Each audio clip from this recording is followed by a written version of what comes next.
Развивающиеся государственные флаги Кыргызстана и Таджикистана, расстеленная красная ковровая дорожка и выстроенный почетный караул. Так начался рабочий визит президента Садыра Джапарова в Республику Таджикистан. Прием проходил в рамках протокола, но с размахом. В аэропорту у трапа президента Садыра Джапарова встречал его коллега Эмомали Рахмон. После теплого приветствия главам государств была представлена концертная программа, посвященная национальному искусству.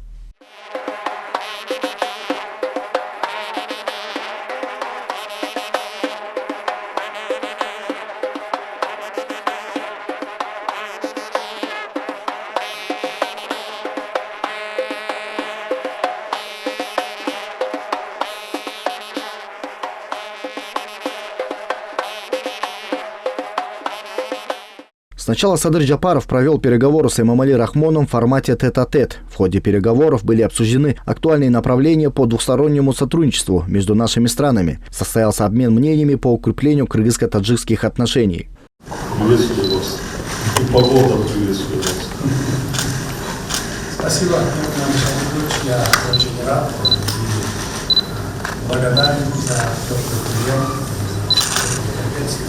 После этого президент Садыр Джапаров и президент Эмомали Рахмон подписали протокол об обмене ратификационными грамотами. Главы государств выразили уверенность, что это соглашение станет прочной основой всестороннего взаимодействия двух стран и станет примером политической зрелости, братства и исторической ответственности перед будущими поколениями.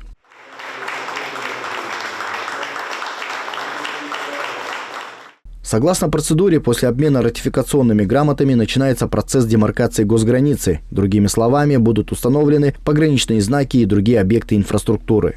Сегодня исторический день, мы заканчиваем демаркацию между нашими странами. Слава Аллаху, мирным путем закончится. Самое главное – решение проблем госграниц, которое не решалось уже много лет, оживит ослабевшие кыргызско-таджикские отношения. За последние 5 лет объем торговли между двумя странами значительно снизился.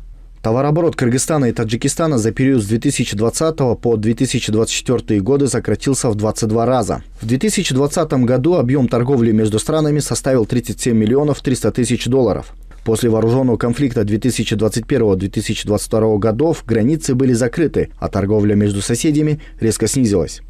Например, в 2021 году сумма составила 27 миллионов 900 тысяч долларов, а в 2022 году всего 5 миллионов долларов США. И в 2023 году товарооборот составил 2 миллиона 380 тысяч долларов, а в 2024 году средний товарооборот составил всего 1 миллион 680 тысяч долларов.